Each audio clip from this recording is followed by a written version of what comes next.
이번 33회차에 들어온 1번부터 14번 경기 14경기에 대한 FIFA 랭킹을 제가 화면에 적어놨기 때문에 풋볼살롱 구독자 여러분들께서는 전술 분석에 앞서서 FIFA 랭킹을 통해서 이 팀이 어느 정도 체급을 가지고 있는지 개괄적으로 판단을 해 주시기 바랍니다. 물론 이 FIFA 랭킹이라는 것이 절대적인 수치가 아닌 것이, 예를 들어서 6번 경기로 들어오는 코소보 대 루마니아 경기에서 코소보 같은 팀들은 FIFA 랭킹이 107위로 굉장히 낮음에도 불구하고 유럽 빅리그에서 활약을 하는 선수들이 꽤 많은 팀이기 때문에 이 FIFA 랭킹 대비해서 굉장히 전력이 탄탄한 팀이라고 보시면 되겠습니다. 그렇기 때문에 이 FIFA 랭킹이 절대적인 기준이 아니라는 점을 명심해 주시고, 이 개괄적인 전력을 파악하는 데 있어서 하나의 자료로 활용을 하시기 바랍니다.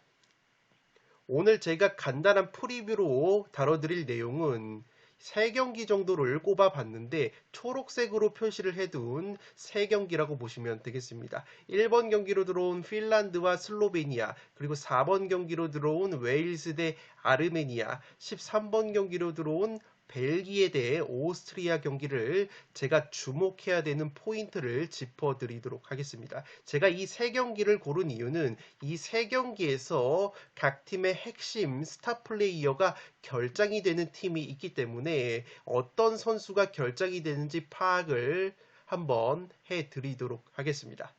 먼저 1번 경기로 들어온 핀란드 대 슬로베니아 같은 경우에는 이 FIFA 랭킹에서도 보이듯이 굉장히 팽팽한 매치가 될 것으로 생각이 됩니다. 이 핀란드가 FIFA 랭킹이 56위, 슬로베니아가 59위이기 때문에 FIFA 랭킹적인 측면에서는 거의 차이가 없는 체급이 굉장히 비슷한 매치라고 보시면 되겠습니다. 핀란드 같은 경우에는 베테랑 공격수 테무 푸키가 최전방에 버티고 있는 팀이고, 슬로베니아 같은 경우에는 최전방 공격 쪽에 이 짤츠부르크에서 활약을 하고 있는 제2의 홀란드라고 불리고 있는 이 벤자민 세슈코 같은 장신 공격수들이 있기 때문에 이 공격에서도 한 방을 보여줄 수 있는 팀들이라고 보시면 되겠습니다.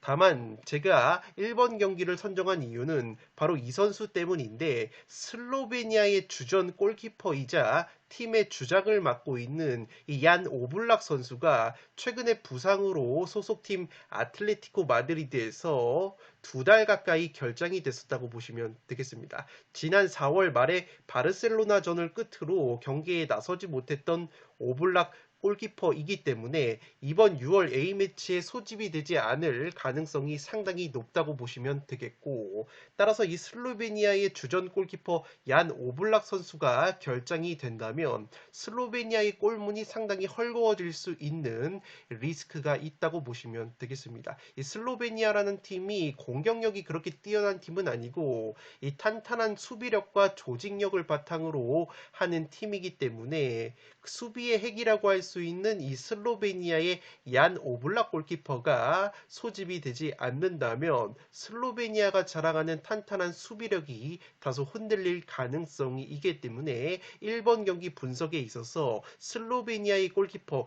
얀 오블락 선수의 출전 여부를 파악하는 것이 상당히 중요하다고 생각이 되고, 현재로서는 이 오블락 선수가 소집이 되지 않을 가능성이 높기 때문에 소집 명단이 확인이 되는 대로 현미경 분석에서 상세하게 말씀을 드리도록 하겠습니다. 다음 경기는 4번 경기로 들어온 웨일스 대 아르메니아 경기인데, FIFA 랭킹적인 측면에서는 FIFA 랭킹 26위를 달리고 있는 웨일스가 97위를 달리고 있는 아르메니아보다 훨씬 더 체급이 높다고 보시면 되겠습니다. 액면가로도 웨일스의 승리 가능성이 다소 높아 보이는 매치이고, 특히나 홈에서 경기력이 상승이 되는 웨일스이기 때문에 홈에서 아르메니아를 상대로 덜미가 잡힐 가능성은 다소 떨어질 수 있다고 보시면 되겠는데, 다들 잘 아시다시피 이 웨일스라는 팀이 절대적인 에이스가 있었습니다. 바로 공격수 가레스 베일 선수가 팀의 에이스이자 팀의 정신적 지주였는데, 가레스 베일 선수가 카타르 월드컵을 끝으로 웨일스 대표팀을 은퇴를 했기 때문에 현재 웨일스 공격진의 무게감이 상당히 떨어져 있다고 보시면 되겠습니다. 다만 이 가레스 베일 선수가 은퇴를 한 뒤에도 지난 3월달 유로 예선에서 웨일스가 크로아티아를 상대로 1대1 무승부, 그리고 라트비아를 상대로 1대0 승리를 거두면서 나름대로 순항을 하고 있다고 보시면 되겠습니다.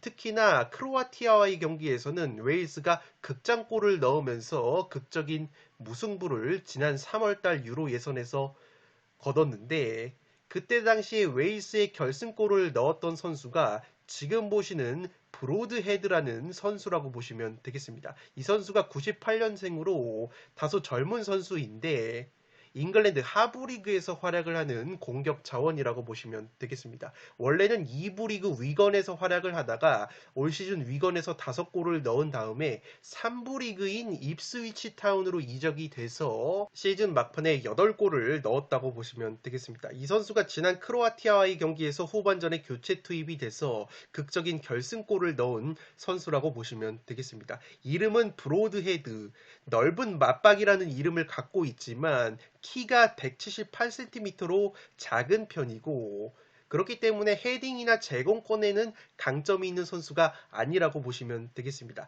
다만 이 넓은 맞박 선수가 패스와 마무리 능력이 상당히 뛰어난 공격 자원이기 때문에 가레스 베일 선수가 은퇴를 한 상황에서 이 웨일스의 공격을 책임질 수 있는 이 미래 자원이라고 보시면 되겠습니다. 물론 이 웨일스에는 프리미어 리그에서 활약을 하고 있는 데니얼 제임스나 이 노팅엄 포레스트의 브레넌 존슨 같은 더 뛰어난 일부 리그에서 활약을 하는 공격수들도 있지만, 그 선수들 같은 경우에는 시즌 막판에 그렇게까지 컨디션이 좋지 못했던 부분이 있고, 제 아무리 하부 리그에서 활약을 하고 있다고는 하나 지난 크로아티아전에서도 극장 동점골을 넣었던 이 브로드헤드라는 선수가 시즌 막판에도 입스위치 타운에서 괜찮았던 골 감각을 보여줬기 때문에 이 브로드헤드 선수가 의외의 활약을 해줄 가능성이 있는 이번 아르메니아전이라고 보시면 되겠습니다. 이 FIFA 랭킹 97위 아르메니아 같은 경우에도 아르메니아의 절대적인 에이스였던 미키타리안 선수가 국가대표에서 은퇴한 지가 꽤 됐기 때문에 이 미키타리안 선수의 공백을 어떤 선수가 메워줄지가 상당히 관건이었는데, 조금은 미키타리안 선수의 후계자 냄새가 나고 있는 선수가 있다고 보시면 되겠습니다. 바로 미국 축구 메이저리그 사커 콜럼버스 크루에서 활약을 하고 있는 이 젤라 라얀이라는 미드필더인데, 이 선수가 미국 축구를 구매하신 분들에게는 상당히 익숙한 선수라고 보시면 되겠습니다. 이 콜럼버스 크루에서 올 시즌 리그 15경기에 출전을 해서 8골 6도움 14개의 공격 포인트를 기록을 하고 있고, 최근 10경기에서도 5골 5도움을 올려주면서 절정의 컨디션을 보여주고 있기 때문에 이번 A매치 기간에도 이 젤라라얀 선수가 아르메니아 대표팀에 소집이 될 가능성이 상당히 높다고 보시면 되겠습니다. 따라서 FIFA 랭킹적인 측면이나 전체적인 선수단의 퀄리티를 고려를 했을 때 여전히 웨일스의 승리 가능성이 높은 매치라고 볼 수 있겠지만, 아르메니아에도 젤라라얀을 비롯해서 아다미안 같이 한 방을 보여줄 수 있는 자원들이 있는 팀이기 때문에 상당히 변수가 될 수 있는 이 아르메니아라고 보시면 되겠습니다. 이 마지막 경기로는 이번 33회차 빅매치 중에 하나인 13번 경기로 들어온 벨기에 대 오스트리아라고 보시면 되겠습니다. 물론 FIFA 랭킹적인 측면에서 4위를 달리고 있는 벨기에가 32위를 달리고 있는 오스트리아보다는 체급적으로 훨씬 더 높아 보이지만, 이 오스트리아 같은 경우에는 유럽 5대 리그에서 활약을 하고 있는 선수들이 상당히 많기 때문에 전력이 굉장히 탄탄하다고 보시면 되겠습니다. 미드필더 쪽에 자비처라고 맨유에서 활약하는 선수가 있고, 최전방 공격 쪽에는 볼로냐의 아르나우토비치 같은 선수들이 포진을 하고 있기 때문에 상당히 이름만 들어도 얼굴이 연상이 되는 유명한 스타 플레이어가 많은 것이 바로 오스트리아이기 때문에 벨기에가 상당히 고전을 할 수도 있는 매치라고 보시면 되겠습니다. 또 하나 벨기에가 상당히 리스크가 있는 것이 이 지금 보시는 것처럼 벨기에의 에이스 플레이메이커라고 할 수 있는 맨체스터 시티의 케빈 데브라이너 선수가 햄스트링 부상 여파로 이번 6월 A매치에 결장이 된다고 보시면 되겠습니다. 이 데브라이너 선수가 맨시티 소속으로 올 시즌 트래블을 달성을 하면서 챔피언스 리그, 프리미어 리그, FA컵 3개 대회에서 우승을 차지를 했는데 그 3개 대회에서 모두 도움왕을 기록을 했습니다. 프리미어 리그에서도 무려 16개의 어시스트를 기록을 하면서 이 도움왕을 차지를 했는데 세계 대회에서 도움왕 트래블까지 차지를 한 이 데브라이너이기 때문에 이 데브라이너 선수가 빠지게 된다면 벨기에가 공격 상황에서 상당히 전력 누수가 클 것으로 생각이 됩니다. 그렇기 때문에 이 오스트리아라는 복벽을 만나서 벨기에가 굉장히 고전할 수도 있는 흐름이라고 보여지는데 그래도 제 개인적인 생각은 제 아무리 이 데브라이너 선수가 빠진다고 하더라도 벨기에가 공격 쪽에서 상당히 득점력과 경기력이 뛰어난 자원이 많다고 보시면 되겠습니다. 지금 보시는 것은 프랑스 리그왕의 득점왕 랭킹인데 이번 시즌 프랑스 리그왕에서 득점왕을 차지한 것이 PSG의 음바페 선수였는데 29골로 득점왕을 차지를 했습니다. 이 벨기에 국가대표팀 공격수인 오펜다라는 선수가 프랑스 리그왕 준우승을 차지한 랑스에서 올 시즌 굉장히 맹활약을 했는데 랑스에서 리그 21골을 넣으면서 프랑스 리그왕 득점 랭킹 4등을 차지를 했다고 보시면 되겠습니다. 이 오펜다라는 선수가 벨기에 대표팀 공격수로 꾸준하게 승선을 하고 있고 벨기에가 최근에 카타르 월드컵에서 조별리그에서 탈락을 한 이후에 감독이 교체가 됐는데 이 테데스코라는 젊은 감독이 들어오면서 그래도 어느 정도 세대 교체를 단행을 하고 있습니다. 그 세대 교체의 중심에 있다고 볼 수 있는 공격수가 바로 오펜다라는 공격수인데 이 선수가 올 시즌 프랑스 리그왕 랑스에서 21골을 넣었고 시즌 막판 10경기에서도 이렇게 좋은 골 감각을 보여줬다고 보시면 되겠습니다. 이 선수가 오펜다라는 공격수인데 이 선수가 키가 그렇게 크지가 않습니다. 프로필상으로는 180이 조금 안 되는 키로 나오고 있는데 키가 작음에도 불구하고 헤딩, 뚝배기 한 방이 좋은 공격수이기 때문에 이 선수가 이번에도 벨기에 대표팀에 승선을 하게 된다면 선발이든 혹은 백업으로 출전할 경우에는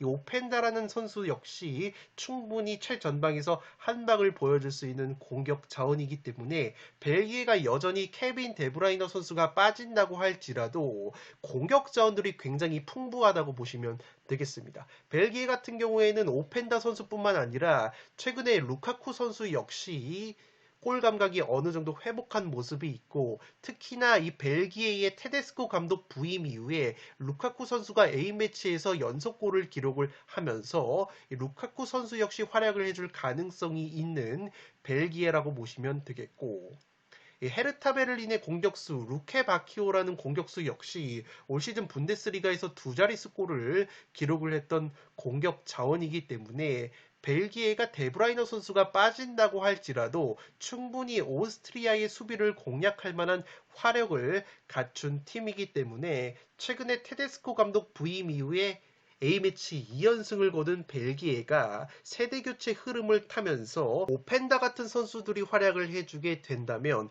벨기에가 충분히 데브라이너 선수가 결장이 되더라도 좋은 경기력을 보여줄 수 있는 저력이 있다고 생각이 되기 때문에 13번 경기 벨기에 대 오스트리아 경기는 오스트리아의 스쿼드를 고려를 했을 때 상당히 벨기에가 고전을 할 가능성이 높지만 데브라이너가 빠진다고 할지라도 벨기에 역시 쉽게 패할 것 같지 않은 매치이기 때문에 이 경기는 최소 투포를 사용을 해서 최종픽을 갈무리할 만한 매치가 될 것으로 생각이 됩니다. 네, 이것으로 16억 원이 이월된 축구토토 승무패 33회차 간단 프리뷰를 마치도록 하겠습니다. 제가 화요일, 수요일, 목요일 총 3일간의 현미경 분석 자료 제작 과정에서 눈에 띄는 정보가 있다면 수시로 동영상을 촬영을 해서 프리뷰 영상을 짧게 전해드리도록 하겠고 이번 승무패 33회차 같은 경우에는 토요일 마감이 아니라 금요일에 판매가 마감이 되기 때문에 풋볼살롱은 목요일까지 현미경 분석을 최종 완성을 해서 찾아뵙도록 하겠습니다. 끝으로 영상이 도움이 되신 분들은 좋아요와 구독 버튼을 눌러주시면 풋볼살롱 채널에 크나큰 힘이 됩니다. 구독 버튼 옆에 종 모양의 알림 설정을 해주시면 그 누구보다 빠르게 양질의 축구 승무패 프로토 관련 분석 컨텐츠를 만나보실 수 있습니다. 지금까지 풋볼살롱이었습니다. 감사합니다.